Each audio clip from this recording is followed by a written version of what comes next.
Harya se wari uzi n'ibindi? Mu buzima bwawe ntuzongere kumva ko uri uwa danje, kubera yuko ushobora kwibwira ko uri uwa danje hari abakurenze, kandi burya abakobwa nibo bantu ba mbere bazatuma wumva ko uri uwa danje, bazakureka uburyo urenze kandi bafite icyo bagushakaho.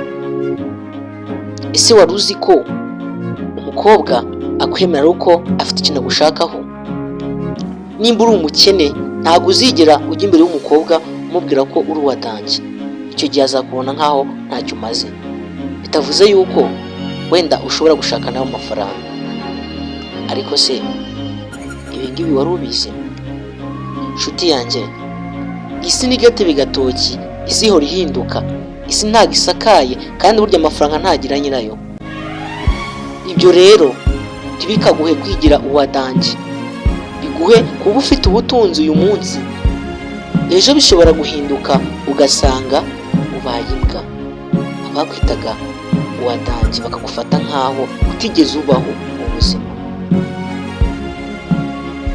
Hari igihe kimwe kizabaho ukumva ko wowe ubu ubwawe umutima wawe ukumva ko murenze, kandi pe mushobora kuba munarenze koko, ariko ibintu birashira, kandi burya ngo ibintu ntibishakwa kandi ibintu birahwaha. Baca umugani mu kinyarwanda, akabura ntikaboneke ni nyina w'umuntu, ariko benshi cyane ntabwo muba mwasobanukiwe icyo gishatse kuvuga. Ese wari uzi ko none waba uri umukire ejo ugakira? Ese wari uzi ko none waba uri umukene ejo ugakira? Ibyo ni ibintu bibiri bituranye. Ni nk'uko amahoro n'intambara, ibyo bintu biraturanye cyane, ni ibintu byegeranye kandi bidashobora gutandukana vuba ngaha.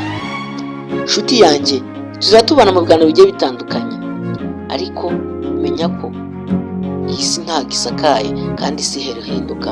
Ntibikagire uwa danje rero wumve ko urenze abandi mu gihe wumva ko uri uwa danje, igihe burya numara kubona ko uri uwa danje ahubwo ntacyo uzaba umaze, kubera ko isaha n'isaha ibintu birashira, abantu bagashira, hakavuka abandi.